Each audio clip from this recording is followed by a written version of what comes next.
Sara's Weeknight Meals is made possible by Sunsweet and by... Cooking is the first kind of love you know. It was starting when I was a child, with my grandmother doing fresh pasta, and now I transmit it to all the guests. It's something made specially for them. Oceania Cruises, proud sponsor of Sara's Weeknight Meals.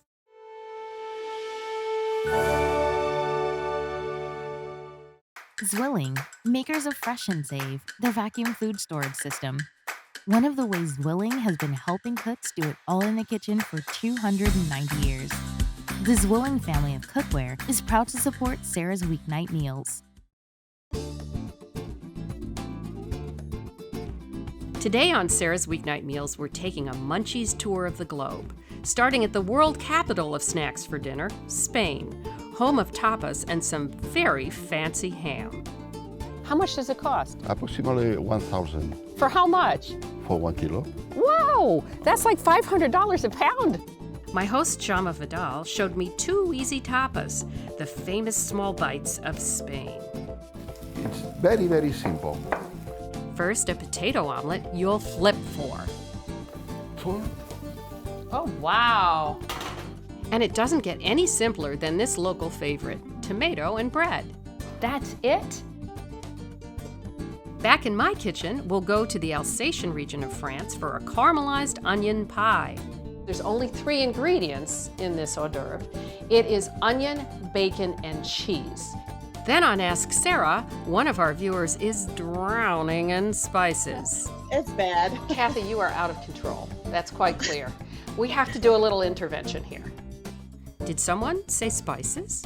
Snacking my way across the globe, I got a crash course in Turkish cheeses at Istanbul's famous spice bazaar. It's sheep's milk cheese preserved in goat skin. Wow. Then, a Turkish TV chef used one of those cheeses in a dip to cheer for. Yay! Exhausted? Me too. And here's the perfect solution. Have a snack for dinner. Today, on Sara's Weeknight Meals.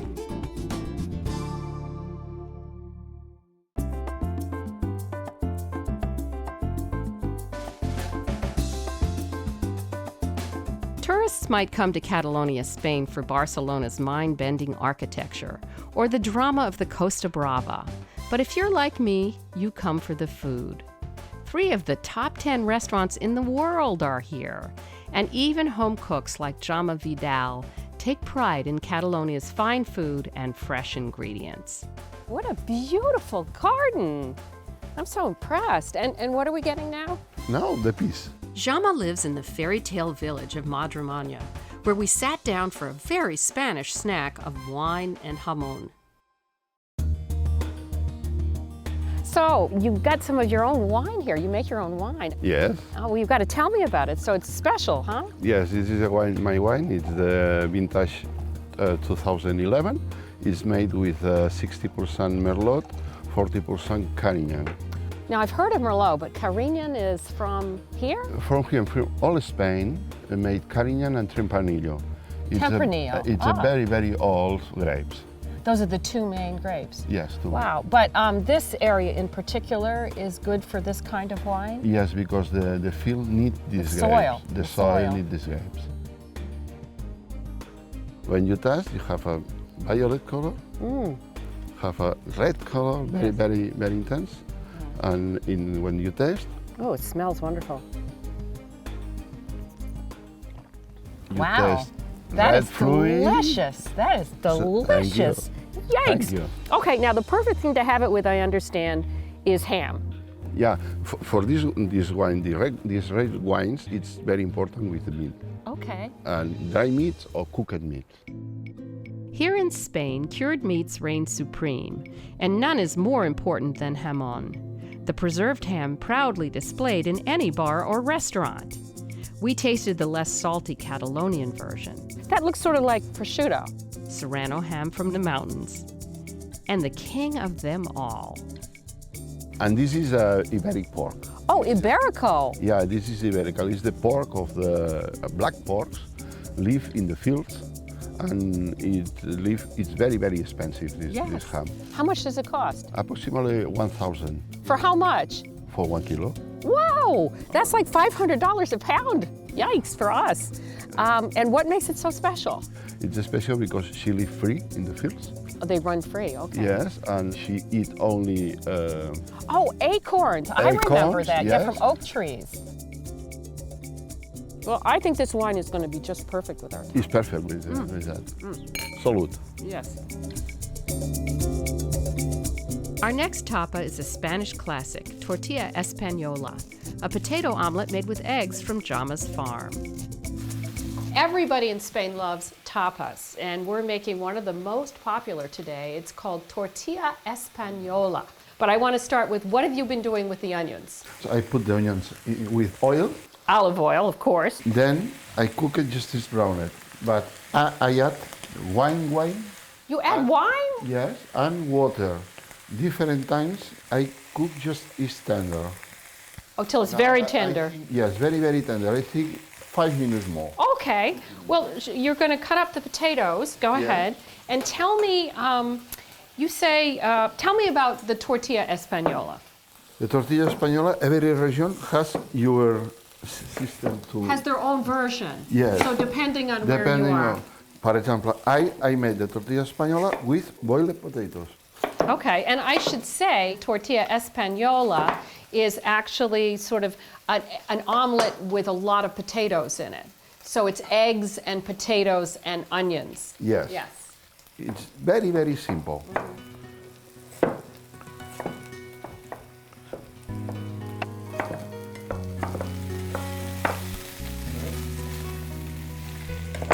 Now I have boiling water with salt. So you've got boiling salted water. Yes. Now cook it 5 minutes approximately. 5 minutes. 5 minutes? Yes. Okay. It's cooked. Okay. Should we make the other tapa, the tomato bread, while we're waiting? It's pan tomata. Pan tomata. Yes. Okay. I have a very big bread. Oh, bring it on over here. And aquí Oh, that's beautiful, that bread. it's made with an oven, wooden, with fire.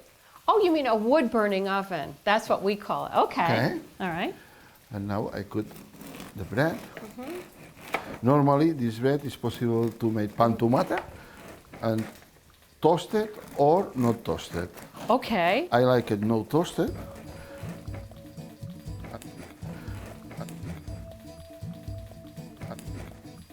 Okay. And then I understand you have a very special kind of tomato. Yes, this tomato. Oh, show me. So this is a totally different kind of tomato. This tomato Wow. is the tomata de panjar, Which means holden tomato. hold on tomato? Yes, Because it's holding on for dear life, is that it? because this tomato is Plucked or Yes. harvested, yeah. in August, September, and just the next year, it's possible to eat this tomato. So these are fresh tomatoes, Yes. but they don't go bad and they keep for months. Wow. I put here. How? And then I put in the bread. Oh, you just rub it on? Yes, That's it? it's very, very easy that. That is easy. And it's very, very good. Okay. Then I take salt, a little salt, and olive oil. Olive oil. I don't think we've Another had enough time. today. Wow. And I cut That's it? pan tomata. It's okay. Okay. Taste. Should I taste it? Yeah. Oh, I can't wait. Wow. Oh my God. That is so good. It's very, very simple, but it's very good with tapas. Wow, I gotta have another bite. Do you think our potatoes are ready? Yes.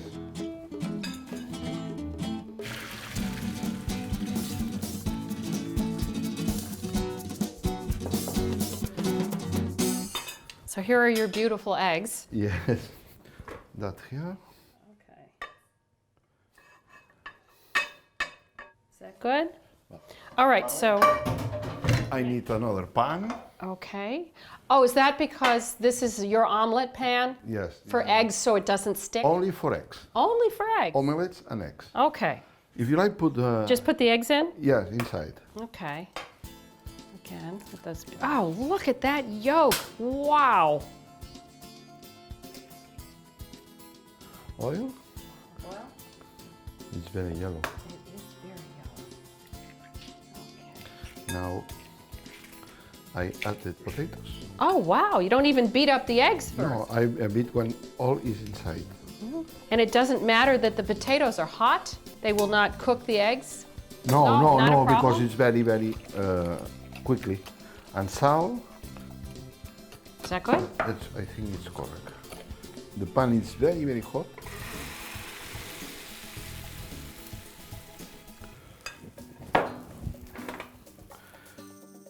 Jama has a unique way of cooking the omelet evenly. Turn, Oh, wow. see? Uh-huh. And Amazing.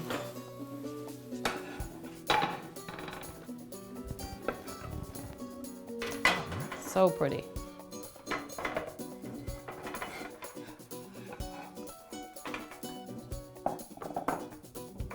And how do you know when it's ready? well, if it's dry inside. Okay.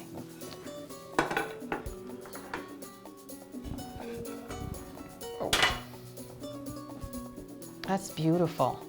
That is beautiful. We'll make it perfect. Wow. Wow! Voila!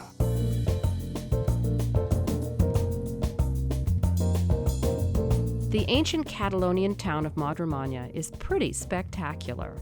The view, the food, the wisteria. Could there be a more beautiful place to enjoy our all-tapas meal? It's very good. The Spanish say, eat a big breakfast, a light lunch, and a lighter dinner, and you will live a long life. As long as I can have these delicious tapas for dinner, I'll live forever. Salud. Salud. Salud. So, I have to ask you, do you really sit here with me?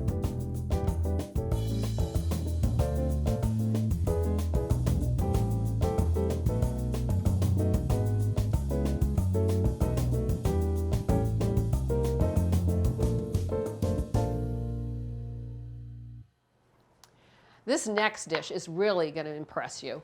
I had it the first time several years ago when I was on a French riverboat cruise, and the chef happened to be a German chef.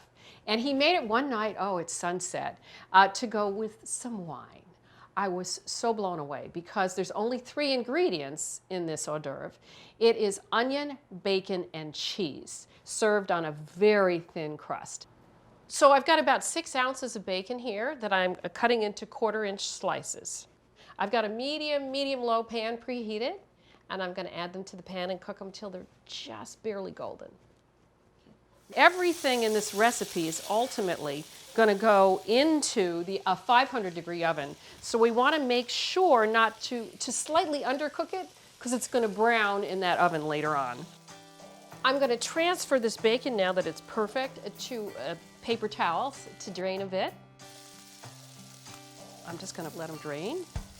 Now I'm going to pour off all but 2 tablespoons of the bacon fat. Okay, let me get the onions in. Here we go. 4 cups of onions, and you want them paper thin. Now you are going to be absolutely astonished when we are done about how far they go down. We're going to cook these onions covered for about 10 minutes. Time for the topping. Let me start with my egg. I just want the yolk. Okay, that's going to go in there. Boom. Let me just break it up a tiny bit. It's amazing how simple this recipe is. We're using a whole 8 ounces of creme fraiche. Use creme fraiche. Don't use sour cream, don't use yogurt. I'll tell you why. Neither one of those items, dairy items, has a high enough butter fat content to hold up in a 500-degree oven. And now we're going to add a little bit of nutmeg, a little bit of salt and pepper, and that is it for this topping. Now, everything I'm making is good for 3 pizzas. We're just going to make 1 because it's snacks. Let me check my onions. Oh, yes, those look wonderful. They're translucent, meaning they look clear, And I'm just going to keep cooking them on medium, medium-low, really medium-low, for about another 20-30 minutes.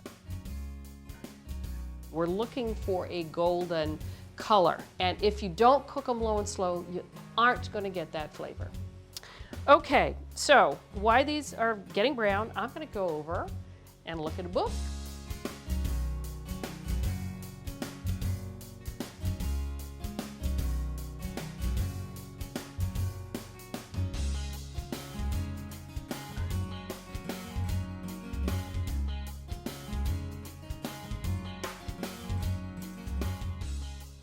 You know, I think those onions are ready because they got very quiet. Whenever you're cooking, you should use all your senses, and one of them is sound. Look at those, my God. That is absolutely perfect. Next, for the pizza dough, I'm gonna do this trick that I learned from my Sicilian makeup lady many years ago. Oil the board, oil the rolling pin, and that way the dough will stick to the board and you won't have to chase it around as you do when you do it with flour. You can either make your own pizza dough or you can buy store-bought. So you'll need about a half a pound per pizza. I want this pizza to be about 1/8 of an inch thick and vaguely a rectangle. The shape really doesn't matter. So one last round, and then I'm going to transfer it to parchment, and then we're going to need to roll it out again because it's going to shrink as I transfer it. So then I'm going to roll it out again. All right, I'm going to move this over and top it. I'm going to spread about 1/3 of this creme fraiche mixture.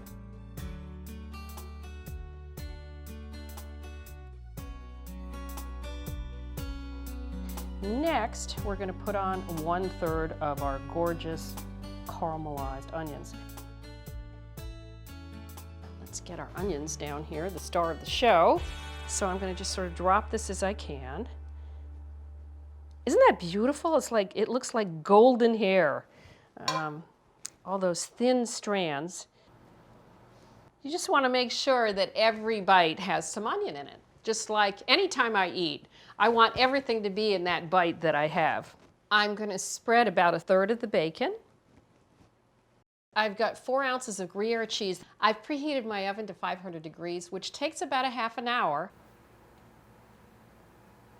We're going to pop this in the oven.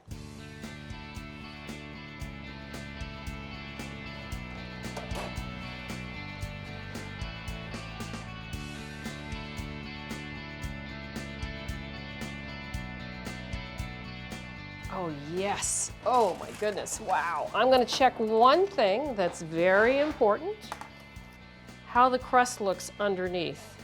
Let me see, yeah, looks nice and brown. Now, I'm gonna cut it. Oh, wonderful crispy crust. Oh, fun times, yes.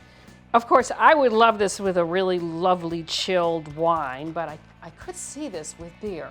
And that was really pretty simple.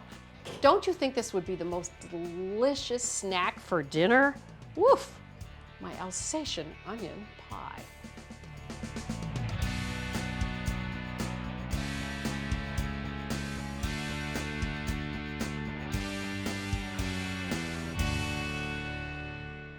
A segment we call Ask Sara gives me an opportunity to answer your questions, which I really love doing. So today we have a wonderful person, Kathy Rowe from Fayetteville, New York.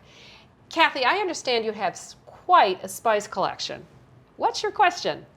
I do. I have a lot of spices. I have big ones, bags, some that aren't labeled. I'm not even sure what's going on anymore, in jars. So my question to you is, what is the shelf life? Where should I store them, basically, and how long can I keep them for? Well, Kathy, you are out of control. That's quite clear. We have to do a little intervention here. I've got quite a few tips that will help you, but let's start with how you buy them. Buy less, buy smaller amounts, both so you go through them more quickly, but also those large jars tend to be sort of stale to begin with. They're just too large. Dried spices will keep for a year. Whole spices will keep for 2 years. Now, it's not like they're going to kill you after that. You're not going to keel over, but you're just going to need to use more. Ground versus whole. Ground spices are great in a pinch, but if you have the option, like cumin, which you can get both whole and ground, there's a few things you can do to make it even more exciting if you have the time, and you sound like a serious cook. So this one's for you. Here I've got some cumin that I put in a dry pan, no oil, and I just toasted it over, say medium heat, until the color changed and it started to smell. And even better is to then grind it up. So then you grind it up in a spice grinder, and you won't believe, oh, it's so aromatic, so wonderful. So now let's talk about storing. I see all your bags, and you have them all over the place, right? It's all over. It's bad. Okay, so I would go with glass. Also, try to get the same size jars if you can. Cool, dark place. And ready for this dorky hint, and this really is going to change your life. Alphabetize them.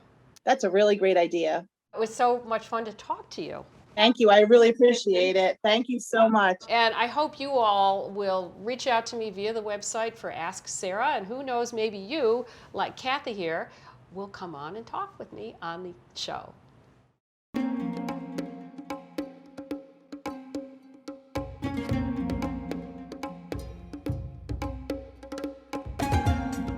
The Istanbul Spice Bazaar is so much more than spices. It's overwhelming. Luckily, I had local food writer Aylan Onetan to show me around, starting at a Turkish cheese store. You have to taste this. This is something very interesting. It's sheep's milk cheese preserved in goat skin. It has a very satisfying mouthfeel. It's tangy, but it's still buttery and creamy. So it's very satisfying, I find. Wow. That's amazing.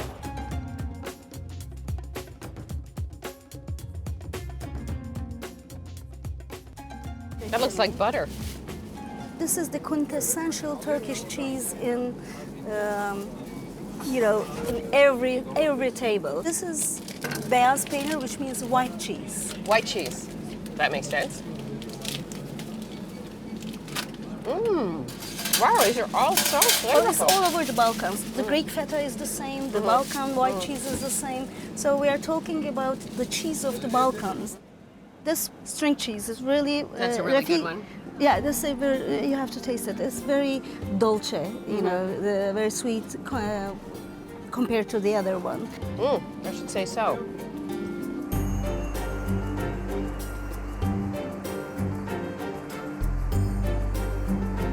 I was happy to bring that string cheese across the river when I visited Istanbul TV chef Refika Birgul.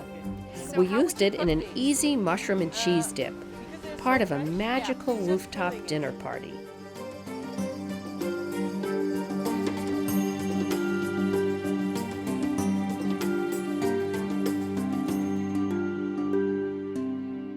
Now we're going to make a string cheese with mushrooms to dip. Okay. And here you can taste it. You know, we have string cheese in the United States. Somehow I'm feeling that it's not quite the same. It's more milky Yeah. and it's very nice. It can be, I think it's. Ours is rubbery compared to this. I think this cheese should be as popular as mozzarella in the world. Yeah, it should. Yeah. It's tangy, Yeah. your version. Yeah. Okay, so this just goes on. Yeah, it just directly goes on. And I'm going to mix it with 10 mushrooms. I've cut them like this. By the way, I'm going to add the thyme, a couple sprigs of thyme to this too. Shall we do it together or Yeah, shall we shall should see do it together.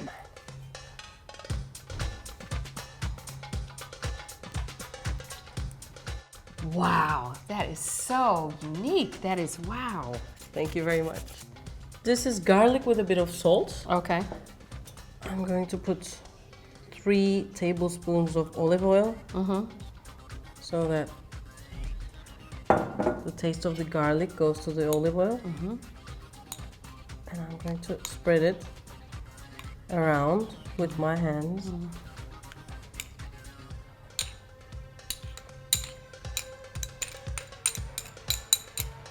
And I'm going to take a pepper.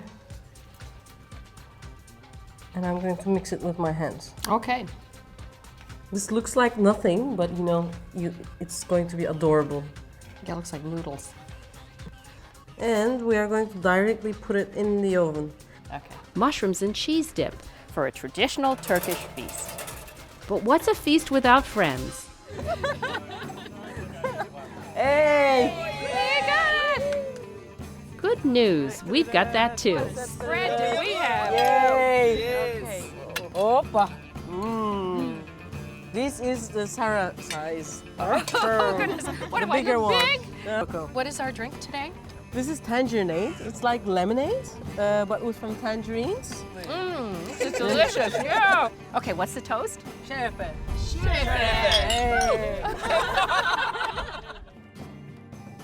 From Istanbul to Spain and France, there's a world of snacks out there. Why not have them for dinner? Even Mom would approve. I'm Sara Moulton. Thanks for joining me. For recipes, videos, and more, go to our website, saramoulton.com. Sara's Weeknight Meals is made possible by Sunsweet and by Cooking is the first kind of love you know. It was starting when I was a child with my grandmother doing fresh pasta, and now I transmit it to all the guests. It's something made specially for them. Oceania Cruises, proud sponsor of Sara's Weeknight Meals.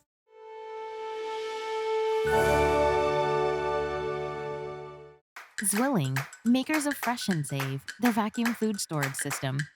One of the ways Zwilling has been helping cooks do it all in the kitchen for 290 years. The Zwilling family of cookware is proud to support Sara's Weeknight Meals.